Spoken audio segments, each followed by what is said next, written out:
we have to be self-led in the way that we check in with ourselves, our soul, our bodies, and say, is this for us? This might be for someone else, but it might not be for me.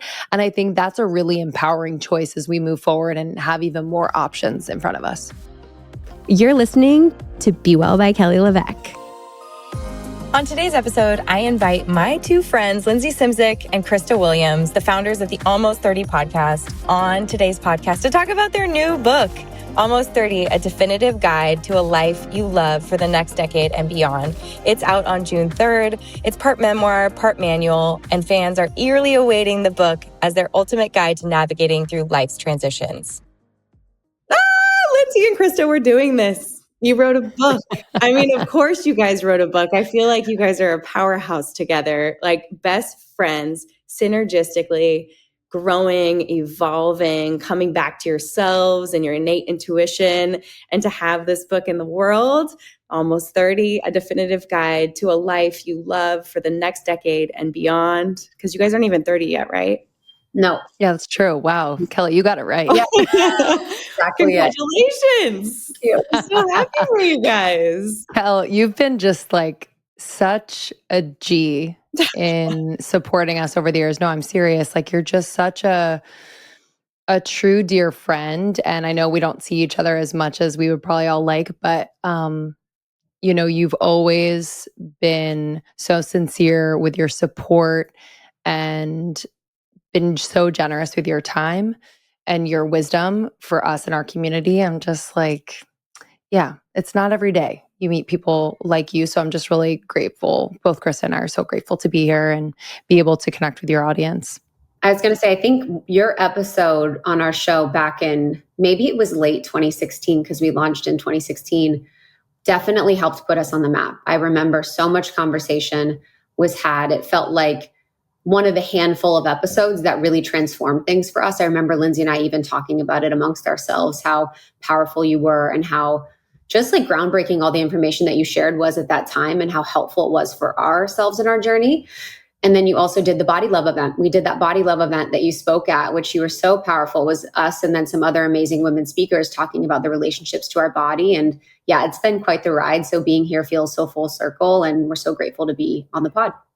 Oh, well, we were talking before the show started. It truly feels like you guys were curious and you were, you know, in your late 20s and almost 30, you know, and you had this podcast, but you were best friends and so relatable, going through what most women go through in their 20s, which is like, oh, I'm going to do this diet or I'm going to restrict her. And then you end up binging and you hate your body and you're like, who am I? What am I doing? You're just like, kind of a lost mess, but you're constantly like searching outside yourself for answers. And you guys did that so raw and openly on your podcast in the beginning. Always love that about you guys, is that you immediately, I mean, I truly do feel like we were fast friends because there was just this honesty and vulnerability, and you guys were open books. You weren't trying to be anything that you weren't. You were sharing like those messy years and figuring it out. And you figured it all out throughout the podcast and this journey to writing the book and divorce and motherhood and falling in love with your bodies and befriending your bodies. Like, you've done that openly for so many years. And it's been so beautiful to watch because we can roll back the tape to the beginning and then hear like some of your most recent like podcast speaker programs, read the book and go like, yes, like this is this beautiful like butterfly out of a cocoon, own who you are, go back to your innate knowing. And I think every woman wants to have that journey to like befriend and love themselves and have that wisdom. Like it's been a number of years watching you do this, but it's been so beautiful. You've done it together in so many different journeys. But for those women, because I have my audience is all women.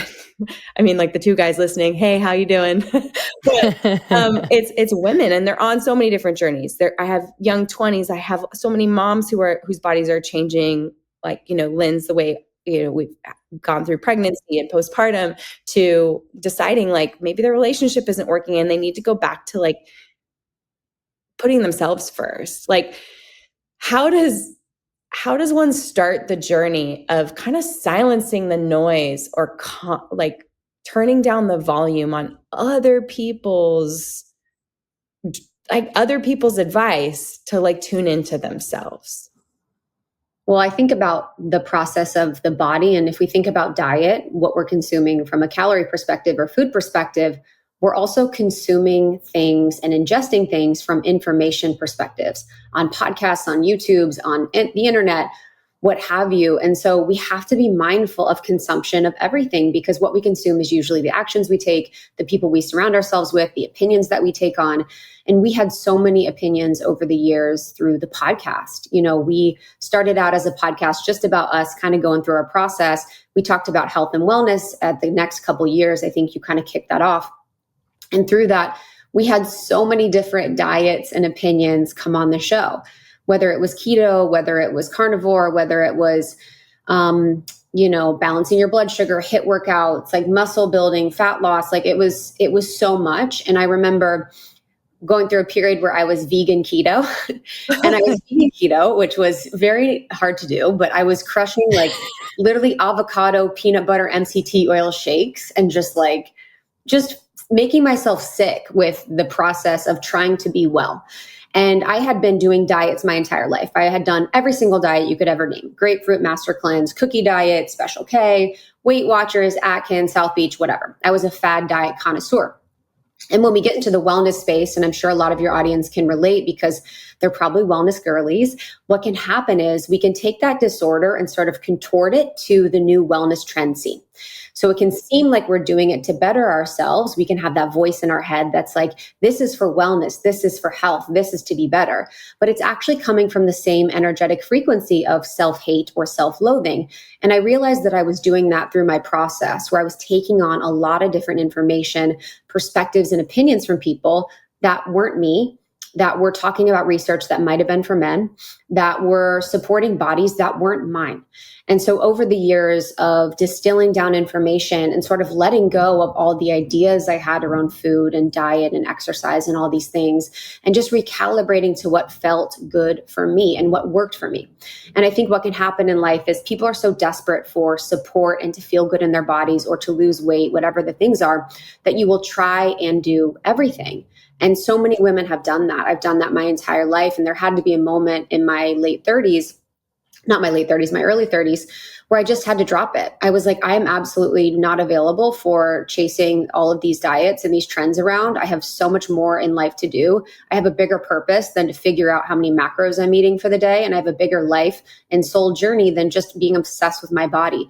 And so letting that go was the biggest liberating point, and something that we had to learn to do because we were inundated with information like on another level. And I just will add that, I've had to, over the years, really fine tune my own filtration system. So, when we're taking in all of this information through our interviews, what we're consuming in books and online and on social media, it's really easy for the mind to say, well, I should try that because that person looks like that, or they've created a life like this, and I really want that. So let me try this. And we kind of bypass what our heart, what our bodies in particular are telling us about these things. It could be a diet. It could be a type of workout. It could be, a biohacking trend. And because we see other people do it and the results that they get, we think it's for us. But I really had to get very honest and very clear with what my filtration system messages sound like, feel like, and so much of that is through my connection to my body. And for so long, I ignored my body. I was a SoulCycle instructor teaching 15 SoulCycle classes, all ridden on the bike per week. I was on top of that taking like 5 to 7 HIIT workouts at like a Barry's of sorts. And I was also drinking on the weekends excessively. I was not fueling my body properly for all of that working out, and I wasn't hydrating properly. I was a mess. And so ignoring my body really disconnected me from its signal signals and the messages in big and small ways that it was sending me. And so when I quit SoulCycle and I just slowly walked back to my body, and it lovingly took me back, thankfully, I started to realize that my body is just like insanely intelligent, as you know, Kelly. And when I would try things, I would get almost an immediate yes or no to take another step forward into the practice or into the nutrition choice or whatever it is, or just say, hey, this isn't for me. And I just found it to be so interesting that it had these messages for me. And so I've applied it to everything from relationships to what I'm consuming on the TV or social media. If it doesn't feel right in my body, it's a no for me, period. And that has really served me. And especially now as a mom, I think it's like on a whole other level, almost too sensitive sometimes, where I feel psychotic in moments, but I know it's giving me messages that I need. So for anyone who's feeling like, well, I don't feel really connected to my body, I would just say that if you are able to take time to quiet the noise, like you mentioned, and that could look like literally quieting the noise. So disconnecting from your phone, not consuming, being out in nature is an incredible way to do this. And moving your body in a gentle and intuitive way. I've found that, that alone, very simply, just helps me kind of open up to the sensations, the messages that my body wants to send me. That's beautiful. I mean, I feel like, there's a lot of wellness girlies tuning in and they're listening to podcasts like yours, like mine. I'm having people on the podcast that are talking about different ways to, eat, nourish your bodies. Krista, you mentioned you just had to like give it all up and let it all go. That feels like really scary for a lot of people. They feel like untethered, out of control. They're still going to have that messaging, keto green or like keto vegan. You have to eat how many protein macros? Like, how do you let go and trust? And I'll let you touch on that. And then Linz, you mentioned like trusting your intuition and gut. Like, how do you not kind of at the undertone hear what what the people selling their snake oil are telling you? Yeah, I think if you would have said to me to just let go and trust when I was in my 20s, probably around the time when I met you, I'd be like, no, like I just would be like, it was just so unavailable for me, that thought and that belief. And I remember women being like, I have food freedom or I eat intuitively. I'm like, what is it? I was just like, I was so far from that. It didn't feel real to me. It felt impossible. It felt like people were lying when they said that. I was like, oh, there's no way.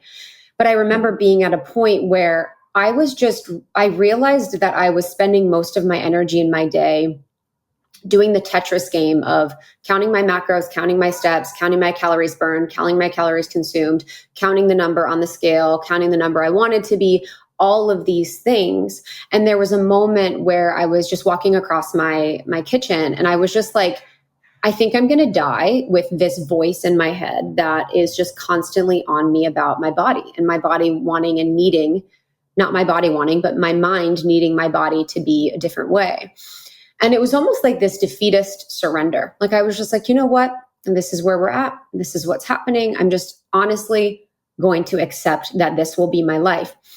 And Carl Rogers, who's, kind of like the godfather of psychology, he talks about this concept called the paradox of transformation. And in it, he talks about you have to accept something to transform it. So our full acceptance allows things to change because you're recognizing what's there. You're really seeing clearly what's there. And you're sort of letting go of the fight with the thing. So for me, after that point, what really helped, and for anyone that's listening, the most supportive thing I've found in my work and the work I do with women is something called internal family systems. Have you done IFS, Kelly? Okay, it's a therapeutic technique. It's a psychotherapeutic technique really that helps us be with the parts and the voices that we hear around food. So as an example, when you said the voice that's like the wellness girly voice, that's like, okay, we have to do the steps. We have to do the green juice. We have to do the matcha. We have to do the things. That part of us is really serving a great purpose. That part of us wants to be better, to feel well, to do all these things. But that part is also created from the belief that we're not enough and that there's something wrong with us and that we have to do these things to be safe and loved. I need to do my steps to be loved. I need to do all these things to be loved. And if you're a binger like I was, then you have the other part of you that's like, fuck it, I'm going to eat everything. I'm going to eat all the peanut butter. I'm going to do all these things because I need to find a way to soothe. And so we be with that part because that part doesn't know how to soothe itself outside of food. I used food from a young age to soothe. It's a great way of supporting your brain and releasing dopamine and serotonin and all these things. So in internal family systems, we really get to know the voices in our heads. We kind of take them away from us. We be with them. We understand the purpose that they serve. And then we give them other ways to function or support ourselves. So for the wellness girly that's got the voice that's like, I need to do all these things, we understand how and why they're doing this, and they're dysfunctional in the way that they think we should operate. Same with the part of us that wants to binge. So really pulling ourselves apart of the voices in our head and really getting curious about what those voices serve for us really, really helped me to release the belief that I needed to do all of these things to be loved, or I needed to use food to cope, or I needed to be run by the voice in my head. I could pull apart from it and remember that there's a soul and there's a bigger voice within me that knows that I'm worthy of love outside of my weight, outside of what my body looks like, outside of being the perfect number on the scale. And then I could really liberate myself and just really double click on my soul's voice over the voice of the dysfunctional part that believes that there's something inherently wrong with me. My new amino acid supplements come in flavorless and lemon water, and they're flying off the shelves, and here's why. I have meticulously sourced these vegan fermented essential amino acids from Japan. I am so proud of this being made the Be Well way, with maximum quality and minimum ingredients. My flavorless is simply those vegan fermented essential amino acids from Japan. Our lemon water contains minimal ingredients of only organic lemon powder, organic citric acid, and organic monk fruit. No natural flavors, no artificial flavors, no artificial sweeteners, no emulsifiers, no additives. This is simply that nutrition targeted for your goals. If you want to give my Be Well protein or aminos a try, or restock it if you're already loving it, take advantage of my gift for podcast listeners. Code podcast10 is going to get you $10 off just for being a listener. Write it down and shop with me after you listen. Hey friends, I've got some huge news to share. I'm genuinely so excited about this. AG1 just launched their next gen formula, and it's honestly a game changer. It's still that easy once-a-day scoop that I've been loving for years, but this next-gen formula is now the most clinically backed greens powder. They went above and beyond the industry standard in testing and have made a great product even better.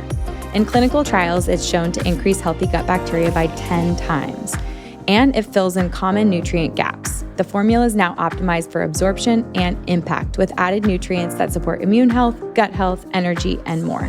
Now clinically backed by the advanced formula, this is the perfect time to try AG1 if you haven't yet.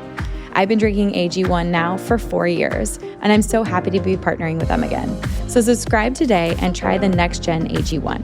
If you use my link, you also get a free bottle of AG1 D3K2 and an AG1 welcome kit, plus 5 of the upgraded AG1 travel packs with your first order. So make sure to check out drinkag1.com/bewell to get started with AG1's next gen and notice the benefits for yourself. That's drinkag1.com/bewell. And you got to be careful if you do that, because if you know that you are worthy and that your soul, you're taking care of your soul, then you might just totally change your whole life. Like, watch the heck out. I know. I was going to say, I was like, it's beautiful. It's not for the weak. And I want to dive into that, because that's a whole chapter. You are a soul. And I want for people who are tuning into this podcast and taking things from it and going like, I have to have this product or that product or do this thing or do that thing. Like I almost want to take a deep breath, because I love information and I love knowledge. I'm not doing all the things. Like, I'm excited and curious about it, but I have such a minimal list of things that I do for my soul and do to stay sane for my boys. So I think that like people need to hear that, because especially if you're in that those early years, those like 20s where you really aren't, you're really not loving yourself, like it's something under there that is like even deeper and bigger that needs to be kind of worked on and addressed. Yeah, I think it's Yeah. just a quick thing on that. I think it's never the thing. You know, I remember that with the scale. I was like, the scale isn't the problem, it's my relationship to it. So if you're doing something like matcha, walking, Pilates, all the things, and your relationship to it is great and it gives you energy and vitality and it feels good for you, amazing. But it's just getting always curious about the why behind doing what we're doing. Why was I going to 7 HIIT classes a week? Why was I on vegan keto? Because I didn't love myself, because I felt like something was wrong with me, because I wanted to lose weight. So that frequency of the why is what we need to get curious about and work on, not even the thing. Yeah. Yeah. I mean, that goes to the question for Lindsey, because I think it's like, that's like the intuition check, right? Where you're like, I used to go to your classes, Lindsey, in Soul Cycle. You remember I would be in the front or second row. I loved that adrenaline. I loved that energy. I loved your playlist. I was like, let's go. I'd ride the hardest in your class. Like I would drive. There was a Brentwood location walkable from my apartment. I would drive to the Santa Monica location to take your class. Like it felt good. Like I know it felt, I wasn't doing that class to punish myself. I was doing it because I loved you and it was fun for me. But there were definitely times where my relationship to the workout was like, this is going to change my body the most. So I'm going to force myself to do it. Like, how are we doing that intuition check of like, this feels good, this doesn't feel good. I'm doing it for the right reason or not.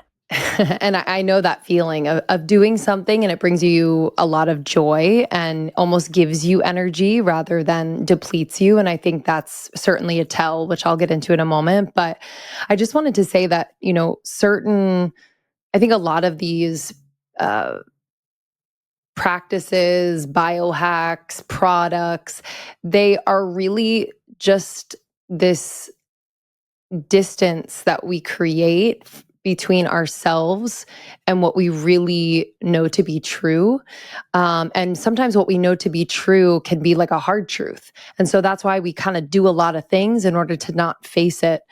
And so, I think that to Krista's point, we really can't like do all of these things because we hate our body. That's not the way to loving our body at all. So, for me, I was doing the most as a numbing mechanism, as a way to distance myself from what I knew my body knew. So how do we know? How do we know intuitively if something is for us or not for us? I've had to refine this practice over the years and kind of swing pretty far and try all of the things in order to know what that feels like. But for me in particular, and I think people can define this for themselves by getting pretty clear on, I think, their overarching values in their life. And we can get even more refined and say their values as it relates to their health and wellness. But for me, like my non-negotiable when it comes to working out in particular, I want to have fun. Yes, it can be hard. Yes, it can be challenging. Yes, it can push my body. Yes, I can have moments of like, oh my gosh, I want to give up. But overall, I want to have fun in the challenge of a workout. I want to feel so embodied that there is barely, a thought in my mind, to be completely honest. I want to be so in the moment in my body. And so if a workout requires me to overthink and be so perfect and precise, I'm out. If that is stimulating to someone and that excites someone and makes them like really excited, great. But for me, one of my values around working out is being in joy and having fun. I just don't have enough time anymore as a mom to do anything that like is not fun in my free time. So that is one of them. I think we can really define our values as it relates to our various wellness choices. And then I think we have to ask ourselves the question when we start practicing something or, taking a supplement or cold plunging or what have you, after we've done it a few times, asking ourselves, am I doing this because everyone else is doing this? Am I doing this because someone I respect said it's the right thing to do? Am I doing this because I want to live forever? Getting clear, like Krista said, on the why, and really coming back to like, is that me? Is that really my truth? Cold plunging's a thing. And I definitely thought for a while that I should do it. And I was like kind of hard on myself. I'm like, I should find somewhere in New York to cold plunge every week. And then I'm like, girl, do you really want to do that? Like, do you really want to do that? Does that feel good for your body all the time? And the answer is no, And so even today, I have to just continue to get really honest with myself. And it doesn't mean that I can't experiment, because I think, to put it in perspective, I think we live at a time that's really exciting and so innovative. And we're so blessed, like to have all of these incredible companies and brands and practices that really do, at the end of the day, come from a place of wanting people to feel better. But it's just not a universal prescription, right? So we have to be self-led in the way that we check in with ourselves, our soul, our bodies, and say, is this for us? This might be for someone else, but it might not be for me. And I think that's a really empowering choice as we move forward and have even more options in front of us. Yeah, I think the options, especially as you like, for me, when I'm running my business and having the podcast and having my kids and trying to maintain relationships and like maintaining a relationship with myself, there's so much going on. There are so many brands. There are so many things. It's so very distracting to the point where it almost feels overwhelming. And I have to completely push it away and get to like, what is the core? If I'm diving into all these things I need to do, have to do, to-do lists, whatever, it's like, I'm doing that and I'm forcing myself to do that. I'm doing that because I'm avoiding something underneath. Like I'm avoiding something that doesn't feel good underneath, or I'm feeling disconnected from myself, my, nature, God, whatever it is for me. And every time if I end up at Friday Mass with my boys at their school and or get in the waves here like I used to in high school and surf with my high school friends or by myself or with my son, like I could have done what I used to think was like all the best things on my calendar or none of it.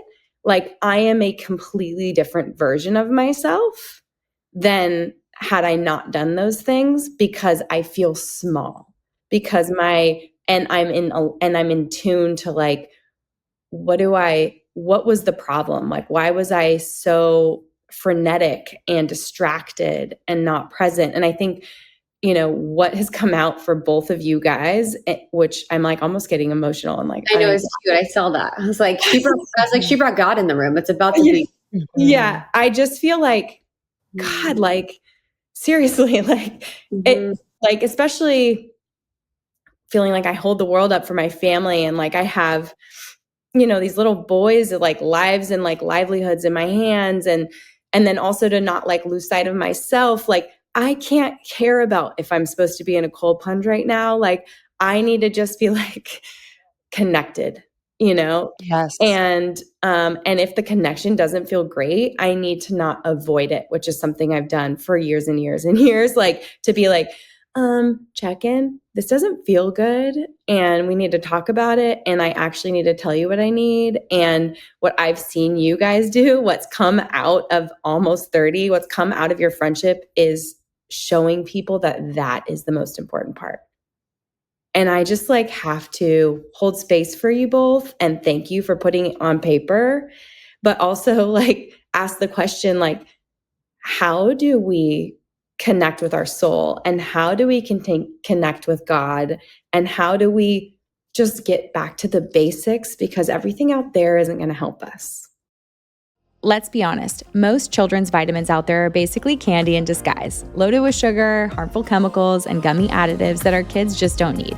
So that's why I'm excited for you to discover Hiya. Hiya's super-powered chewable vitamins are made with zero sugar, no gummy junk, yet they taste amazing, perfect for even the pickiest eaters. Formulated with the help of pediatricians, Haya combines 12 organic fruits and veggies with 15 essential vitamins and minerals, including vitamin D, B12, zinc, and folate to support everything from immune health to brain function, energy, and strong bones. And let me tell you, my kids love them. They had so much fun decorating their personalized Haya bottle with their stickers that came with their first order. Plus, I love that Haya is non-GMO, vegan, allergy-free, and rigorously tested to ensure it's safe and nutritious. And here's the game changer. Haya now offers Kids Daily Greens Plus Superfoods, a chocolate-flavored greens powder packed with 55-plus whole food ingredients to support brain power, development, and digestion. Just scoop, shake, and sip. It's a delicious way to sneak in those greens. We've worked out a special deal with Haya for their best-selling children's vitamin. Receive 50% off your first order. To claim this deal, you must go to hayahealth.com/Kelly. This deal is not available on their regular website, so go to HIYAHEALTH.com/KELLY to get your kids the full body nourishment they need to grow into healthy adults. This episode is brought to you by Costarina, a Mediterranean wellness brand I'm truly obsessed with. I love healthy fats, and let's be honest, quality cooking oils are hard to come by, and that's why I'm such a fan of Costarina's extra virgin olive oil. It's made from 100% Koroneiki olives, harvested in southern Greece and cold pressed to lock in all that flavor and nutrition. Because the olives are picked before they're fully ripe, the olive is packed with polyphenols, those powerful antioxidants that help fight inflammation and support long-term health. And fun fact, it takes 12 pounds of olives to make just one bottle. The flavor is bold, peppery, and so fresh. It's completely changed how I think about olive oil. When I first tried it, I thought, oh wow, this is what olive oil is supposed to taste like. It's made my meals both more delicious and more nutrient dense. It's also only sold in safe, opaque glass bottles or tins, never plastic, because light and plastic degrade the quality. And the packaging, it's gorgeous. I leave it out on my counter because it's that pretty. Beyond olive oil, Costarina makes flavored olive oils, aged balsamic vinegars from Modena, fruit vinegars I use in my mocktails, organic snacking olives, and even a clean skincare line. My house is full of Costarina, and yes, I carry their single-serve packets for travel. So ready to try? Use Kelly for 15% off your first order at Costarina.com. Not sure where to start? Shop all my Costarina favorites at Costarina.com/BeWell. And don't forget to save with our code Kelly. These are products I truly love and trust and hope you experience them for yourself. You're going to love it. Yeah, thank you for sharing that and opening up this opportunity for this conversation and just, welcoming in all of your listeners here, because sometimes I think, I'll speak for myself. I think years ago, if you would have said God, I'd be like, I would have rolled my eyes because I grew up Catholic and I felt really disconnected from God. I kind of felt like, I just didn't have a relationship. I would say that I started, manifesting when I was in my 20s. I kind of went to universe and all of that. And I reclaimed a relationship with what I call God, a few years ago. And it's been the most profound transformation in my life. And it's been the thing that's an anchor for me now for everything that I do. I think that we complicate what God wants to be simple. There is very simple instructions for us to be happy. It's nature, it's connection, it's family, it's relationships. It's not, having a liposomally delivered vitamin C every day. It's not, all of these things that we do. And I think if the listeners would think about, when was the last time I was truly happy? What was that moment? For many of us, it's simple. I was with my friends and we were laughing. I was outside in nature. I looked in my son's eyes. I was holding my partner, thinking about the lessons that people on their deathbed give to us. It's spend more time with people that you love, connect with people, say sorry, communicate, all of these things. It is kind of like the cliches for me have come true, where it's how could I live that now? And how could I simplify all of these things? Because my connection to God and to spirit has really just amplified my life in a huge way. And I think when I was struggling the most mentally, when I was struggling the most with my mental health, was when I was the most disconnected to myself and to God, and when I was chasing the most. And the more unhappy I was, the more I was chasing, and the more that I've let go and allowed and trusted the process and believed in the process and really just remembered being happy is the point. So if you're not going to enjoy the process, what is the point? So just enjoying the process as a thing here. And I'm grateful that you share that, because sometimes I get, and this is the last thing I'll say, sometimes I get a little I get a little curious about if we were selling other things, if we'd be bigger. I do think that there is an easy way to success, and that is telling people that they're not enough and then selling them a solution. And I think we've kind of chosen to like remind people that they are enough, and like they really, could live a life of balance and freedom and ease outside of all of the things. And I think we're sort of shifting to become more of that and see more of that. And I see that in your community and our community. But, sometimes there's a part of me that's like, oh yeah, like I really like see that as truth. And I know that as truth to me, but there can be that little voice that's like, oh, if you were telling people these things, you might be bigger. Yeah, there's some definitely, the fear mongering gets more clicks. It gets more likes. All of the prescriptions, all of the ways that you can fix yourself. It's attractive to people because it's a distraction, like we were just talking about, and it's also interesting for people. It's like the Truman Show in real life. Like that's what social media is right now. You're like, I'm going to watch this person live their life, and it's human nature to compare. But if you are connected to yourself and you're connected to God, then there is no comparison because you are perfect and whole exactly as you are. And the ease that comes with that is the release of needing to be perfect or to control, which is pretty powerful. And then that all-knowing, all-loving allows you to step into who you were meant to be. And I've seen each of you do that, Krista, through your divorce and reclaiming your happiness, your process, your life, what every day looks like for you. And I've seen that with you, Lindsey, and stepping away from that like fast adrenaline pace type of like fast life to this like softness of motherhood. And, nothing brings you to your knees like motherhood. Like I saw, you've been on this book tour, and the pulling away of like, and needing to kind of be in that driver, testosterone driven kind of space to be like, I'm selling a book, I'm writing a book and selling a book, and you're pushing for it and you're driving for it to feel that. I can see it, like that great that moms have to go through of kind of switching from that softness and femininity into like making it happen, making it rain, So can we talk a little bit about each of your journeys and how that's informed sort of like not ensuring that like you don't have burnout and you have balance, which, balance is whatever you want to say it, or to make sure that you're like living your truth. So maybe Krista, we'll start with you, because what I've seen is that you've shown the good and the bad, but mostly like that alignment with like, what is your truth, and being strong enough to stand in it. Because I think a lot of women suffer in silence on their own and just live 20, 30, 40 years in a life that they finally decide like, this isn't working for me, or maybe they never do that. And they just live in that misery and anger and resentment. Like, when was that moment for you that you chose yourself? Yeah. So I'll answer. And then just to say, so for anyone listening, I was in a 10-year relationship with someone that I met when I was really young in my 20s. And then we ended up getting married after like 9 years of dating. So we were married for a year and got divorced, and it was amicable. It's fine. But I think that process of really finding myself and my truth in that happened, I'd say 2 examples. So I'll never forget my parents' divorce. They were married for 33 years. And I'll never forget both of my parents talking about the same circumstance, both said that at year 10, they should have gotten divorced, and that they lived for, 23 additional years in a marriage that was unhappy, unfulfilling, and really painful for both of them.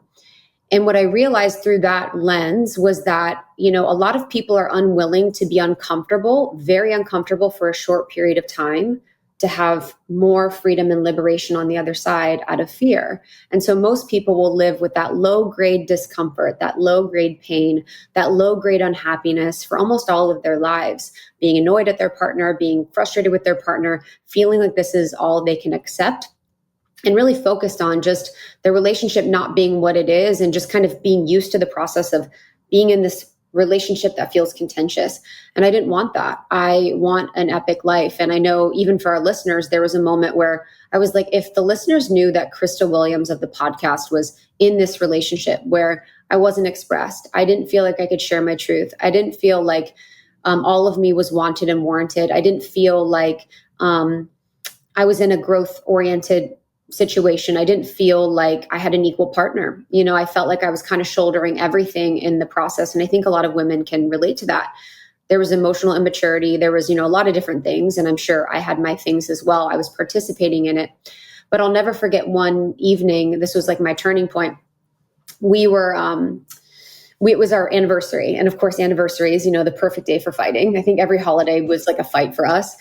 And we were fighting. And at this point in time, I had surrendered and my goal was to be as loving as possible. I had gone through many iterations before the divorce of trying things. I was like, I'm going to be very feminine. I'm going to be very clear. We're going to try therapy. I'm going to be super soft. I'm going to be all these things. And at this point in time, I was trying to be really soft. That was like my goal. I was like, I'm going to be soft and loving. And no matter what he says or does, I'm going to be loving. So I was trying that strategy and it wasn't really working. He was kind of having a moment. And I was sitting at the edge of my bed and I heard my soul speak to me very clearly. And she's like, for the right person, you don't need to be perfect. You just need to be yourself. And it really hit me in that moment how much I had been contorting and adjusting and strategizing and just changing myself and trying to really just figure out anything that I could do to reconnect with this person and anything that I could do, all the ways I could change myself, who I naturally was, to make the situation work. And for me, I really realized in that moment that I didn't want to spend the rest of my life changing who I was to be with someone. I wanted to come as a whole person, not a person that's perfect, but a whole person deserving of love and deserving of patience and deserving of communication and truth. And I wanted to give that to another person as well. And so that was the impetus for me in asking for the divorce, a little bit later, a few months after we did a separation, and really feeling like my life began after that moment. I realized so many patterns of inauthenticity and self-erasure that I had been in, and all the ways I had been abusing myself and my body along the way. And my life has just continued to get better after. And this is said outside of him being a person that's great and all these things. It's just my journey has been beautiful. And so my hope is that through the process, I can inspire women to really choose themselves and their own path, even if it's scary. Yeah, I love that you guys encourage everyone in the book and the readers to question everything, because I think what I saw was this major growth and transformation for you personally, and getting to a point where, like you're needing to question that relationship and not being afraid to kind of dig deeper and question how you were feeling and question if it was right. And you make such a good point. Like that initial discomfort is so scary. The what ifs, what will people think? What would it be like? How painful will it be to be alone? And, what is so beautiful is to see that growth trajectory still continue for you personally, and just to watch how much you've poured into other women who need to fall in love with themselves and know themselves as a whole perfect being exactly as they are. And it's just like ripple effect, Krista. It's really been beautiful to watch. So thank you for going through that and sharing it. Hey, God's just going to bring me through stuff, whether I like it or not. So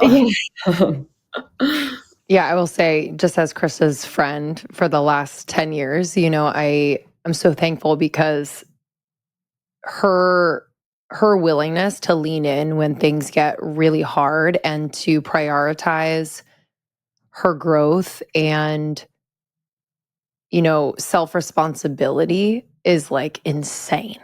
So whoever is with Krista next, it is such a gift to be in relationship with her. And, as a friend, I just, I'm always inspired to lean in, no matter what. So it's just been such a gift to witness and hold space for and be close to her during these times, as hard as they were at times. What? Not me crying. Yeah. It's like true. It's something on the day. You're like, just that. It's part of being, and I think this just kind of brings me into, one of my like life lessons is like, I know my soul is on a quest to be in just like deep relationships that teach me a lot. And my human's like, no, I don't want that. I want it to be easy. And I want to, I just want to like hang. But I've been gifted, really deep, intimate relationships, not a ton of them, but, a select few, Krista being one of them, my husband being one of them, that are bringing me on this journey of self-discovery and self-acceptance and self-love and so much more that like, I wouldn't trade for the world. Just to share a little bit of my journey too. It's like it's funny, Chris and I can track our lives over the last 10 years and have a giggle because there's so many like parallels that are either the same or opposite that could be a movie. During the time that Krista was in a long-term committed relationship, I was basically single. So if people are OGs of the podcast, I was the single gal for a very long time. And it was during that late 20s season that I was mostly single and I was coming out of a long-term relationship. From like college sweetheart vibes, if you will. And I thought he was my person. I would have bet money on it that we were going to get married and have kids and, do the whole thing. But my soul started to speak to me pretty loudly. And instead of listening to her and having a mature conversation with this person, I ended up cheating on him.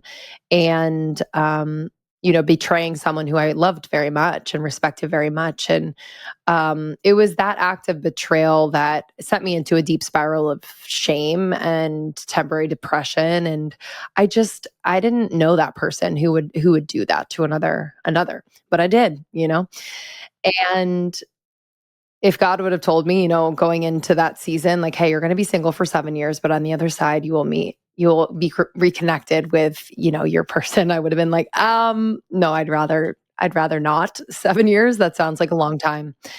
But it was the most transformational time of my life. After I spent a few years chasing after the wrong people and really looking for in people what I felt about myself, meaning I don't think I valued myself the way I thought I did.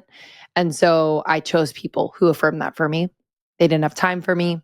They didn't really respect me. I was the girl they would text at 11 p.m. And they would ask, what am I doing? And I was okay with that. After a few years of that, I really decided to date myself and make myself a priority.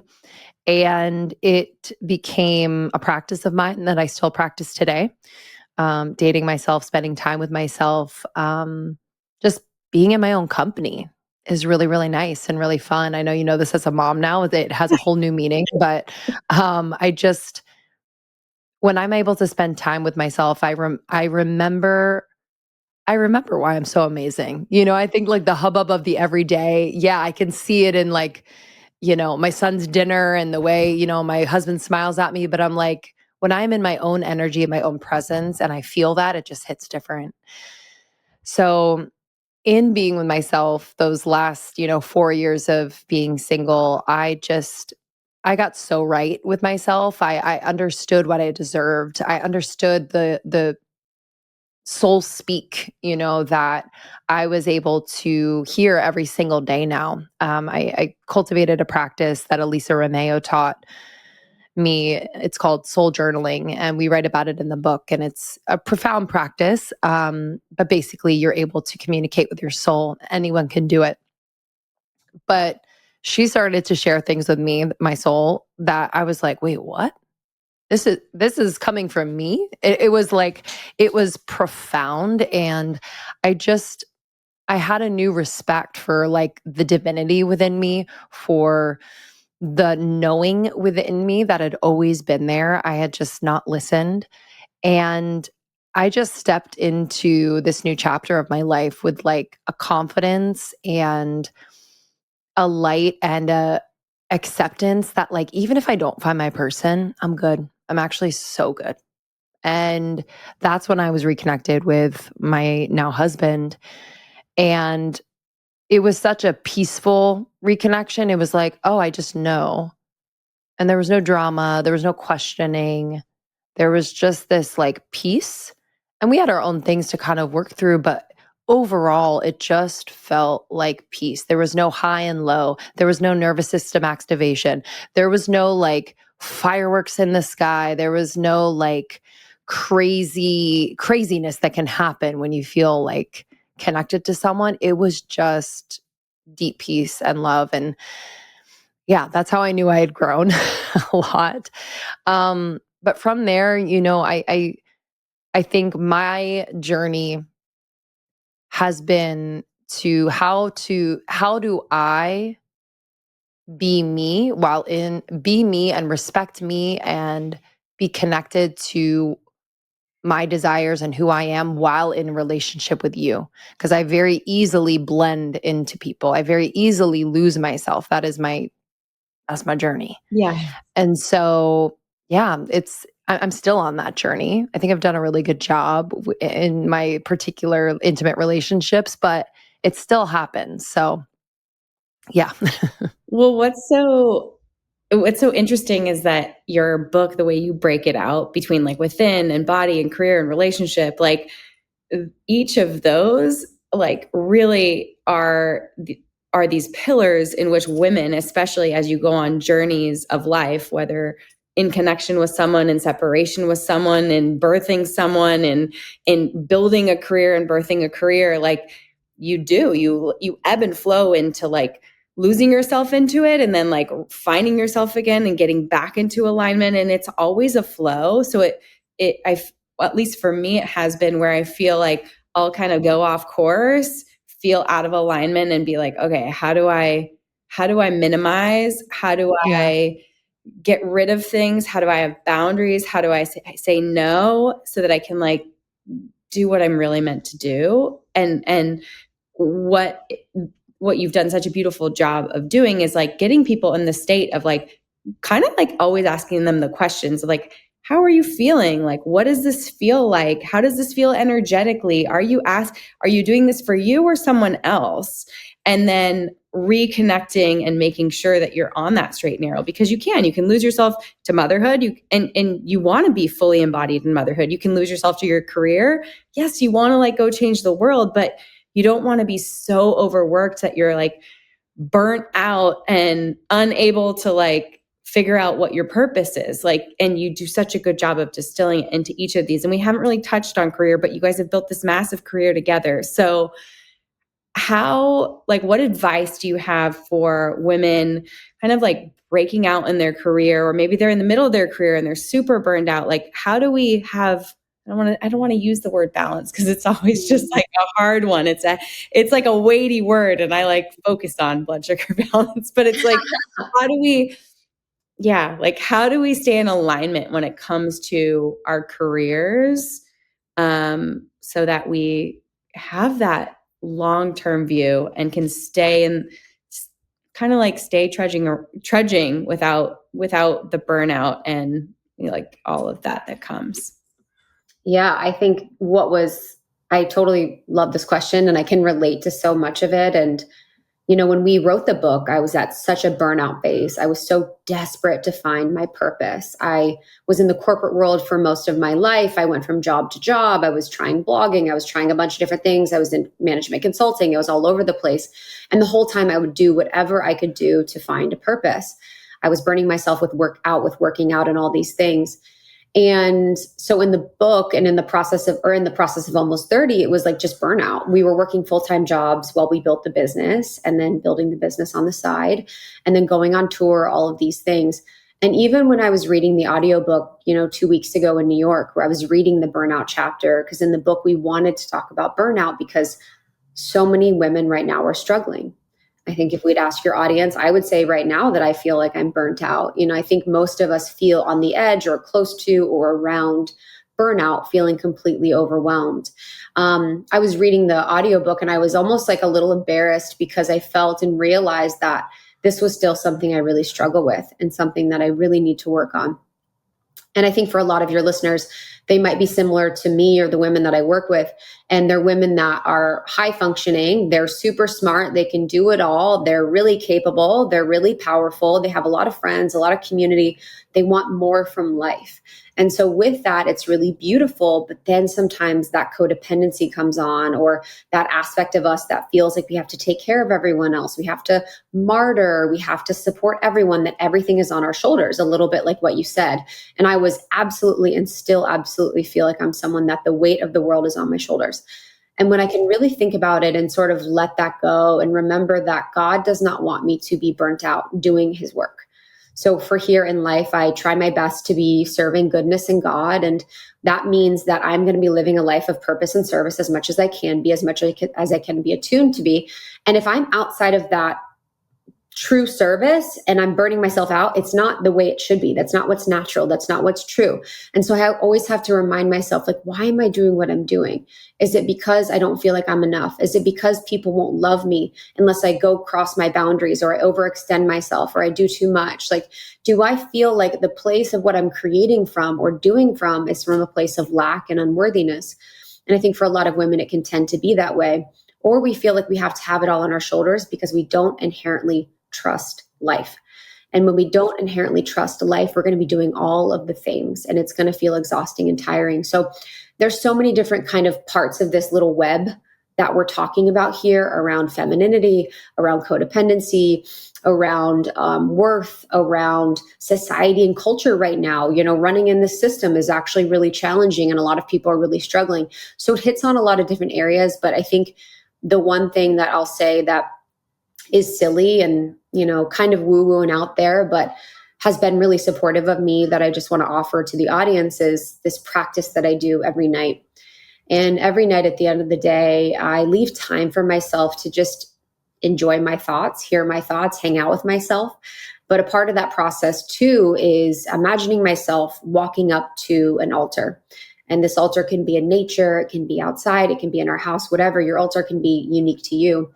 And on the altar, I place anything that's overwhelming me, stressing me, you know, causing me grief and pain. So right now that would be, you know, our book process, like anything that I feel like is just overwhelming me, stressing me, relationship things, this one conversation that I feel like I have to have, like, you know, all of this stuff we can just place on the altar, and just imagining it being taken care of energetically, being taken care of spiritually, God taking care of it, God making the best possible thing happen in each of these scenarios, and just imagining it completely leaving our field and being taken care of by something bigger and greater than us. And that's really helped me to sort of calibrate and remember that it's not just me, that it's not just me that has to do everything, and that I can let go of the belief that I have to get it all right and I have to do it all. That's like a beautiful visualization for letting go. I feel like you touched on it. It's like, it's the fear. I've had this conversation with Chris a number of times where I'm like, I don't mind being the breadwinner because I actually am so passionate about what I do. It's when the fear or scarcity comes up, when I feel overwhelmed by, okay, well, there are these things that I have to like maintain and pay for. And like, he turned to me the other day, he's like, you know, you went to SC. Do you know what it is a year now? It's $100,000 a year. And I just like had this moment where I was like gutted, because I was, you know, like just thinking about like, I had 3 children, you know, and like, if I want to like support them to go through school, like then I'll get these moments where I'm like not trusting of like being able to show up. And if I look back on the past, like there have been times when I felt like scared, or like I couldn't do it, or like I wouldn't have enough, or I wouldn't be able to pay for it, or like figure it out. And I've always figured it out, you know, but I don't ever look back and go like, but you figured it out when you and Chris went to one car in that Brentwood apartment and he rode the bus, and you guys like, you know, you figured it out when like you had to leave your apartment and like find another apartment when there was mold. And like, you figured it out when you bought your first house, like you figured it out, like, but I'd never look back and go like, you figured it out. I just like am in the state of when I look too far in the future, and then I feel scared and I feel anxious. And then I get into this driving position of fear, and I'm making decisions from that standpoint. And that's never when I'm successful. It's never when I feel feminine and embodied in like my power. It's it's the worst. It's the worst version of me. And so just staying, I told him, because he like brought that up. I'm like, I will cross those bridges when I get there. Like I always need you to like, and I'm open to hearing that kind of a thing, but I'm sensitive to it because it can put me in a place of lack, or it can put me in a place of fear. And that's just not where I create. Like, that's not where I help. That's not where I have faith. That's not where I support my community or this family, or it's not where I'm my best version of me. And it's when I'm going to feel resentment to you. And like, I don't want that. And so like, I just like being able to have those conversations with him, but like that fear space and just being able to kind of like set those things on the altar and imagine like going like, okay, I can be curious about the fact that like, holy cow, like the place where I went to school is now almost 3 times what it was when I went there. I'm going to just go ahead and put that up on the altar and deal with that in 10, 12 years when we cross that bridge. Yeah. And just the last thing on that too, what I also do with friends and family, whoever I'm with, I just say I'm unavailable for that. Like there's just things I'm unavailable to talk about or hear. And it's just like I'm unavailable. Like people will bring up the news or things about whatever. And I'm just like, I'm unavailable. There's no room in my capacity that's going to bring me where I want to go. And some information just doesn't help you. You're not at a place to receive that type of information and do big things with it. It's like, it's turning into fear instead of like inspiration. And you can just cut that out, while you kind of move towards more expansiveness with that. A friend of mine shared an acronym with me during a moment where I was having just a lot of fear. And it was false evidence appearing real. Fear, FEAR. And I was like, oh, wow. Okay. So what if my fear was based in false evidence, in something that wasn't actually true? And I think you could probably think about that scenario you just described and probably list 5 things that are not true, or 5 things that you don't know are absolutely true. And Byron Katie talks about this in her process of just kind of defining what is true, what is absolutely true. And when we whittle it down to those absolute truths, there are very few of them.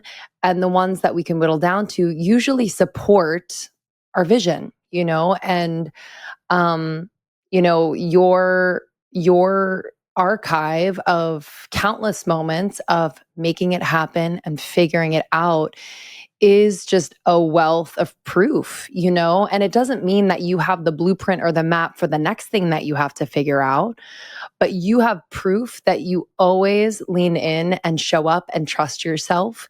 And I think that's enough, and I don't know if people at large really trust themselves to the point of being able to lean into the unknown. And that's why we wrote this book. We wrote this book because we had a poor relationship with change and the unknown. And we really want to support people in being able to navigate that confidently and trusting themselves through it, because there is a part of us, that soul part of us, that does know. And walking with her and collaborating with our soul is like the greatest collaboration you'll ever do, and will create a life that your mind could never fathom. And so there are going to be things, Kelly, that you create and that you collaborate on and that you bring to the world that are going to far exceed the $100,000 tuition. Like you are going to be like, you know what I'm saying? Yeah. Like there's just, it's the possibilities are truly endless when we access that part of us that is endless, So, yeah, all that to say, I really feel you, because I definitely find myself in moments of just deep fear, forgetting what I know to be true. But that acronym really helped me. False evidence appearing real, and just getting very honest about what I'm believing that is not true. I love that. I love that so much, because it, in watching both of your journey and building this amazing brand out of like a podcast that you guys had this idea for while you had these other careers and you were burning the candle at both ends, but then to just step in and trust, and to step into your purpose and really like get rid of the stuff that you didn't need so that you could really embody this new version of yourself it's been beautiful to watch and witness. And really inspiring to everyone who's afraid, afraid to leave their golden handcuffs, afraid to leave their marriage, afraid to leave the city that they loved, afraid to leave the adrenaline high of 15 soul cycle classes a week. And that's the thing. It's like, if it's fear that's holding us back, then it's because we think we have some kind of control over the future, which we don't. Mm-hmm. Yeah, it's true. Very well said. Yeah, I think you get to that point where, I got an example. I got in a car accident the other day. I was driving into my gym and there was like a truck and it was too tight. And I went around, it was like, I just got the whole thing. And I just was like, okay, here we are. And, I had this thought where I was like, the same thing is going to happen, whether I'm stressed out or not, whether I'm in fear or not. I need to get my car fixed. That's all there is. So I was like, why could I care? I'm not going to be mad. I'm not going to be upset. I'm not going to be stressed. I'm not going to be, there's all of that energy is actually so pointless because the same outcome is there. So things happen in life. Like, you're going to get to where you need to go. And so you might as well let go of the fear, stress, anxiety, and tension along the way, because once you hit this, you're going to find something else. So like, really being with the process and being with yourself through it is really all the point. So great. I mean, it's very applicable to me as my like ceiling busted open 3 days ago and was like pouring water. I'm like, I'm rescheduling that kitchen photo shoot. It's going to be fine. Oh my God. And Chris actually said it was like the same sort of a thing. He was like, the ceiling's already fixed. Yeah. It's already fixed. If you can energetically get there, like, it doesn't matter. And I was like, You're right. He's like, it does not serve you to go back and be like, they didn't do the construction right. I paid so much for that construction. It's like all pointless, useless energy that just changes it's like, it just destroys me. And I think the most powerful thing is being in control of your life and your mind. So like, this is that when you can control your mind, what does it say in A Course in Miracles? It said an untrained mind can accomplish nothing. So if your mind is uncontained or untrained, in that process, you're like going off and then you're spending days and you're mad and you're incorporating other people and you're doing all these things. You're not living your own life. You're not living your purpose. You're not living in joy. You're not living in expression. So like, the more we can control our mind and reaction to things, and it doesn't need to be perfect. You can have what we write about in the book, which is called a bounce back rate. So just getting a shorter bounce back rate. So I have something happen, I react, and I shorten that bounce back rate time so that I can come back to equilibrium or peace or joy or whatever, the better. But we cannot let the outside world opinions, perspectives, situations control how we feel internally, or else we're never going to be living a life that we love. And you're doing that now. You're nourishing yourselves. You're focusing on relationships. You're checking in with your career. You're making sure that you're living in purpose and not burning out. But it's a process, right? And you talk about that and these little practices that you have that like help you each calibrate. What would you say are like your main favorite like practices that each of you use to stay in alignment and out of fear and really like sort of stay on that elevated level that I've seen you guys both rise up to? Yeah, I would say for me, it's, I think, just as humans, we're relational beings. And so I think so much of my growth and insight and ahas have happened in relationship and in conversations with people that I trust. And so it's not like this crazy practice, but it's actually going to people that I trust and love and can serve as a mirror for me and speak truth into me in times where, I feel like I'm kind of brushing up against a growth edge. And, most likely that's going to be Krista or my husband, or I have a select few other friends, even my sisters, where, I can be in my process, unprocessed. I can be imperfect. I don't have to be anything other than who I am in that moment. And they're able to hold space and reflect truth and just remind me, of whatever I need reminding of, whether it's just how special I am or powerful I am, or, kind of what you were saying earlier of like just reminding me of the proof that, I've done this before in another way. And I think for me, that's just like a true recalibration. And it's also a good practice for me because I think historically I've just been kind of like not a loner, because that's not accurate, but it's like in those moments that are hard, I'm like, I'll figure it out. I don't want to tell anybody. I don't want to process this with anyone. Like I'll figure it out. And so it's actually a really good practice for me to do that. And it's been very life-giving. I think that's really important for people to hear, because a lot of times, especially nowadays, you're like, they'll scroll or they'll like look at other people's stuff, and then they'll just keep everything really bottled up and trying to deal with it on their own. And a lot of times you can't even process it by yourself because you're so one-sided. Yeah. Like you need to like actually hear yourself say what you're going through out loud and have other people ask you questions and help you get curious, because Yes. we're not curious about ourselves. We're judgmental about ourselves. Yeah, I think for what's coming through for me is probably getting off the phone, spending time off the phone, whether that's taking a weekend off, taking the morning off, taking time off. I think for so many women that I work with, or women that are burnt out, or just so many of us that feel like we're just kind of up to the brim with things to do, social media, relationships, all those things. So much of it is led and generated by being plugged in so much and being online so much. And I think the past couple of years, the amount of time that people are spending on their phones, and I'm saying this literally as someone that's no better than anyone else, but I'm just saying their amount of time people are spending on their phones is just like around like 8 to 12 hours a day. And the amount of time you're on your phone, you're not connected to yourself. You're not connected to the people around you. You're sort of in this like little portal that will make you feel like you're not enough, will make you feel like you're not living a life that you love or living a life that you should, will kind of keep you addicted to shopping and dopamine and other people's lives and routines and all of these things. So I think for many of us, what we want, that peace and that mental health and that connection to God or ourselves, happens when we turn off our phone and spend time off our phone. So for me, that looks like spending Sundays off my phone.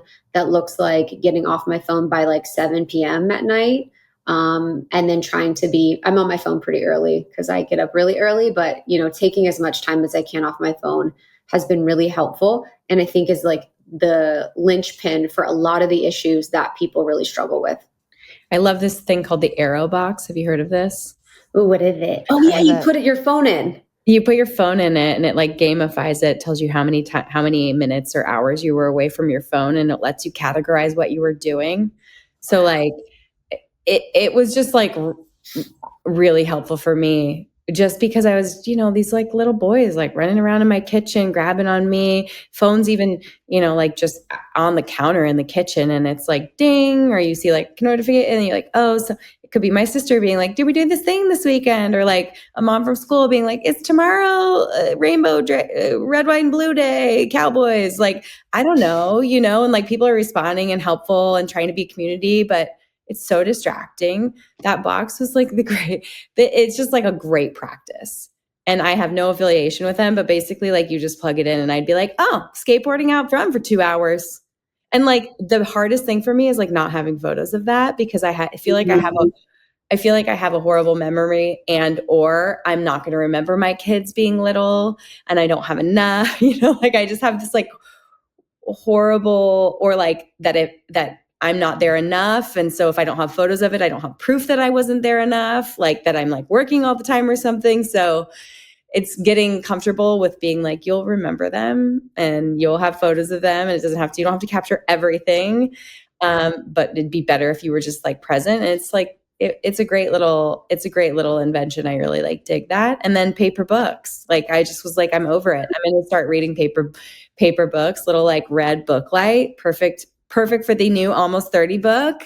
You can go through each one of the sections and read all about how to befriend your body and nourish your body and get in alignment with who you are and what kind of career you want. It's just like so much juicy stuff in this book. But yeah, I love that. And I totally agree with you. Like the phone is it's the worst. I know. Go back to the We have you in the book too, in the nourishment chapter. So in the book, it's not only stories that Lindsey and I wanted to share about our journey, some embarrassing ones and really vulnerable and real ones, but we also have like really actionable support from some of our podcast guests. So people like Kelly that are in there that just provide like a little bit more of a rounded perspective of all the information and support we wanted to give women on their journey of their awakening and of their process of building and becoming the person that they came here to be.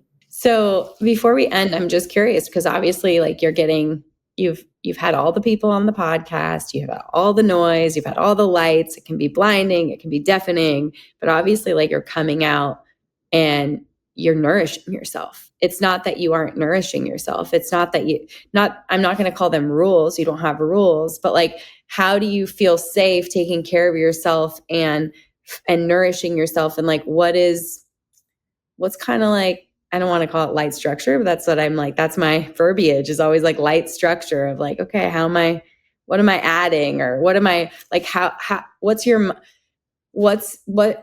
daily mindset for that? Because I will say like, it plays such a key role in being able to listen to your intuition. And it is a way to love your body. And it is a way to like have clarity on your career. And if you're in tune with yourself, like, what is the day-to-day in regards to food and movement look for each of you guys today? Yeah, it's changed dramatically since having a child because I had so much time for myself and my whole life was about me beforehand. And so I could do the most. But it's also simplified it in the best way. And I'm really thankful.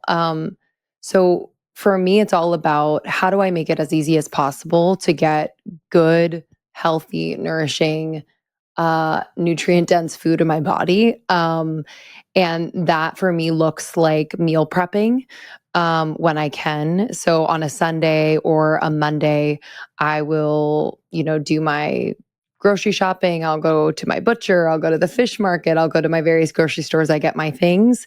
And I'll just set aside time. And I love to do this. Some people don't love to do this, but this is like a joyful thing for me to like wash all my fruit and my veggies and cut them up and put them in containers and then, make the meatballs for the week and have like just things prepped so I can do it as quickly as possible or eat it in a really easy way. Because if I do have like a lot of prep time or there's just like resistance in between, I might miss it. And I've noticed myself on days where it's just harder to get things into my body that are healthy. I'm like, oh man, yeah, that's really easy to do. And so I need to make it as easy as possible to nourish myself. So I just prep as much as possible.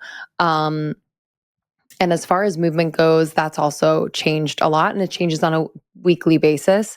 For me, I try to just walk as much as possible. I am focused on strength training right now. I have a gym in my building that I go to. I'm kind of not in the class circuit at the moment, even though I love classes, but I just don't have the time that I used to. And I'd rather actually use the free time that I have either with my son or, just tending to various things. So I just try to make my daily life active, if that makes sense. I'll get my squats in between doing things. Like it's just kind of like that these days. And I'm sure I'll get back to being in a different flow at a different point in my life. But, I think for me, like just being as present as possible in my life has actually like given me a vitality that I didn't have before, because like obsessing over food and working out prior to having a kid was actually taking me out of my life. And so I'm able to be the healthiest version of me when I'm just able to be as present as possible. And just finding those convenient ways to nourish myself allows me to be present with my family and my son and just like what's happening in the moment. So yeah, I'm sure it'll change again, but that's what I found to be just the most aligned at this point in my life. I always say no one's healthier than a meal prepping toddler mom because you eat like avocado, chicken, sweet potato cubes. I know. It's true. You're like, is there a pesto dip here? We're taking it up a notch, guys. It's amazing. Like it really is. You're like, actually, it's not that hard. Just pretend you have a toddler. Make yourself some I proteins know. and some veggies. Put It's it in true. those little plates that separate everything so it's not touching. You're good to go. So true. And then just taste one of them. You're fine. Oh, Linz, It's true. it's been beautiful to watch you become a mom. It really Thank truly you. has. It's just really, really, really sweet. You can Thank you. tell you're like in your emotions and your feelings and really living life to the max. It's cool. Oh, thank you. Thank you. You've been an incredible mom friend to me. I appreciate you. We're all just trying to figure it out. That's true. All right, Krista, my worried about her body walking the red carpet now kind of vibes. Feeling good. The ladies want to know. I know. I was like, Krista, set the esoteric aside and just be practical. Cause I'm like, you got to connect with God first. That's like my belief. Oh. But so what I'm doing practically or what I've done. So what I'll first say is that after the divorce, I changed my relationship with food because I was no longer using it to numb or stuff or avoid feeling. So I guess that isn't as like buy this supplement or do this workout, but it's the truth. I was using food to numb. I was using food to not feel. I was using food to avoid myself and avoid the truth of our relationship. So you getting out of toxic situations and relationships will absolutely transform how you relate to food. I now don't use food to numb or cope. Food is not my outlet. I feel my feelings when I have them and I move through them and I trust myself and I'm going to let go of them. So my body changed, in a big way because I wasn't using food in that way. So that obviously reduced my calories and my weight and all of that. And then what also I did was left the class circuit like Lindsey, and I'm lifting and I just love it. I love being at the gym. I love lifting. I love it not only for the way I can sculpt my body and focus on what I want to build and what I want to do, because my body is unique to yours and what I need to work on or what I perceive I need to work on and what I want to develop is different. And so it's been so fun to like just do workouts that feel right for me. Obviously, I'm trying to build my glutes like the rest of us. So I can focus on that like 3 times a week and then do arms and, abs whenever. So changing that has been great. And really just like building that muscle also allows me to then burn more calories through the day. It changes and transforms my physique in a way that was consistent. And I think with classes, I wasn't getting consistency. It wasn't like I was doing bar and yoga and all these things, but when I'm strength training, I'm really following a plan where I can see the results. I also think using creatine has been incredibly helpful. I love creatine for the brain benefits and then also the body benefits. I also let go of the belief that I needed to walk 10K steps a day. And now I whatever feels good. And I do between 5 and 10 and just don't stress about it and freak out about it. And then what's also been really helpful for me is bringing in peptides. So not, Ozempic or Wegovy or anything like that, but I use peptides that are, I don't know if they're legal anymore, but things like BPC 157, things like ceramorelin, ipamorelin, things that are really helping my body in a way that weren't before that I found to be really, really helpful. Oh, it's amazing. I love that you touched on the spiritual part first. And if someone's numbing out with food or self-soothing with food, like, yeah, it's going to be a constant like yo-yo up and down battle because you're not being consistent with food in the same way that you explained not being consistent with working out. It's like, it's annoying and it sucks. But if you realize and release that and know, okay, like actually these little things I do every day, they eventually add up. And then what's so great about that long-term to get there kind of change is that it would take a long time to unravel it. And that is such a peace that is brought into your body when you're like, oh, this is just who I am now.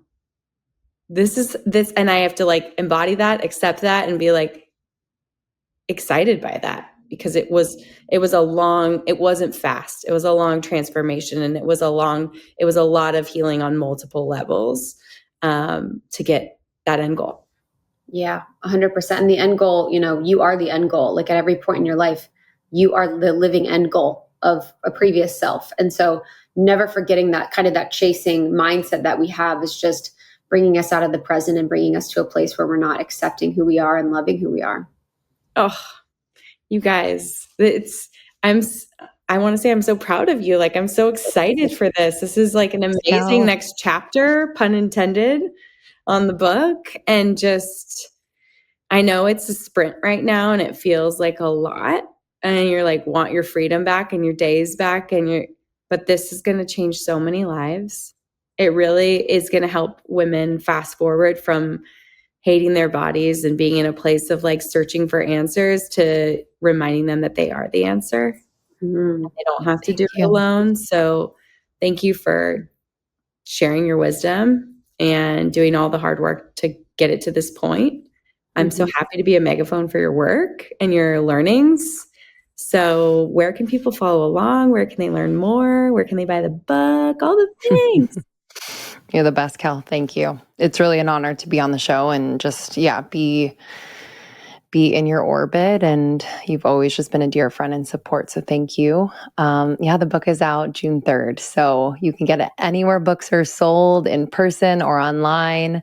If you're new to the Almost 30 world, you can listen to the podcast also wherever you listen to podcasts. We have new episodes every single week, and we have an archive of almost 800 episodes. So, Crazy, which is wild, which is crazy. And then we're on Instagram, of course, at Almost 30 Podcast, and I'm at Lindsey Simcik. And I'm on Instagram at It's Krista, and then it's Krista.com. I love it.